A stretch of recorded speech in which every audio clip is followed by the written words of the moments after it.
My starting point when it comes to the consideration of any issue relating to free speech is my passionate belief that the second most precious thing in life is the right to express yourself freely. The most precious thing in life, I think, is food in your mouth, and the third most precious is a roof over your head. But a fixture for me in the number 2 slot is free expression, just below the need to sustain life itself. That is because I have enjoyed free expression in this country all my professional life and fully expect to continue to do so. Personally, I suspect highly unlikely to be arrested for whatever laws exist to contain free expression because of the undoubtedly privileged position that is afforded to those of a high public profile. So my concerns are less for myself and more for those more vulnerable because of their lower profile. Like the man arrested in Oxford for calling a police horse gay, or the teenager arrested for calling the Church of Scientology a cult, or the cafe owner arrested for displaying passages from the Bible on a TV screen. When I heard of some of these more ludicrous offences and charges, I remembered that I had been here before in a fictional context.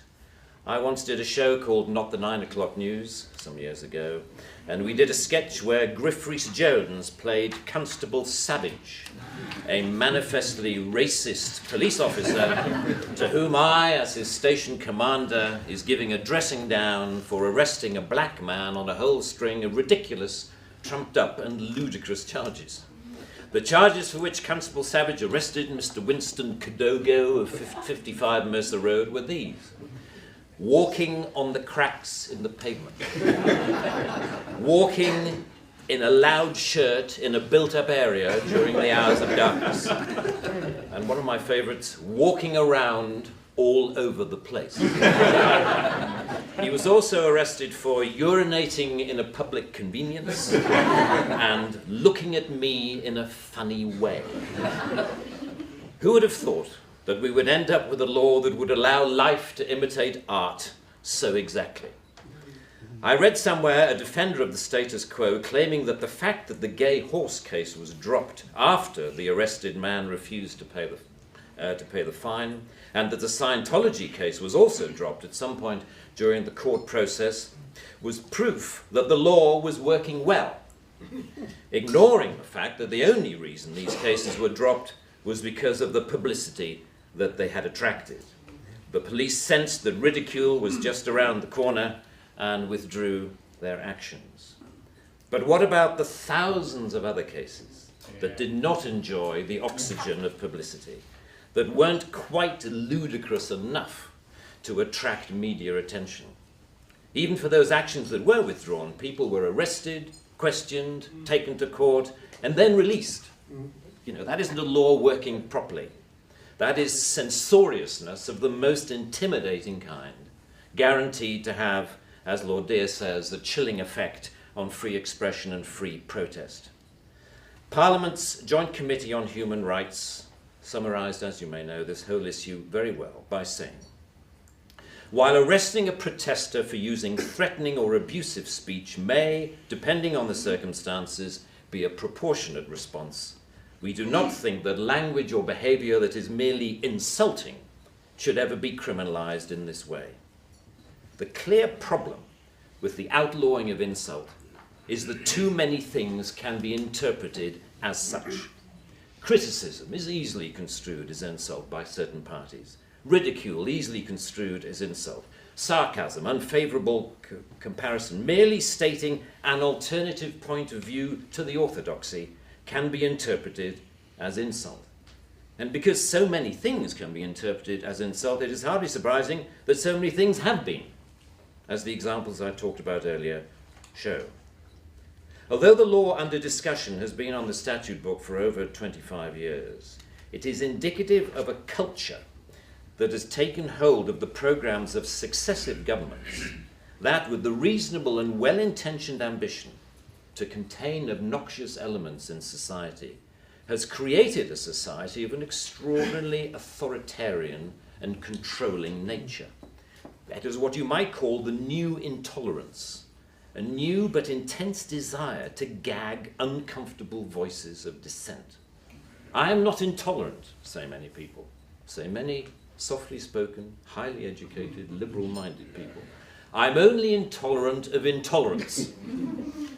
And people tend to nod sagely and say, oh yes, wise words, wise words. And yet if you think about this supposedly inarguable statement for longer than 5 seconds, you realize that all it is advocating is the replacement of one kind of intolerance with another, which to me doesn't represent any kind of progress at all. Underlying prejudices, injustices, or resentments are not addressed by arresting people. They are addressed by the issues being aired, argued, and dealt with, preferably outside the legal process. For me, the best way to increase society's resistance to insulting or offensive speech is to allow a lot more of it. As with childhood diseases, you can better resist those germs to which you have been exposed. We need to build our immunity to taking offense so that we can deal with the issues that perfectly justified criticism can raise. Our priority should be to deal with the message, not the messenger. As President Obama said in an address to the United Nations only a month or so ago, laudable efforts to restrict speech can become a tool to silence critics or oppress minorities. The strongest weapon against hateful speech is not repression, it is more speech. And that's the essence of my thesis, more speech.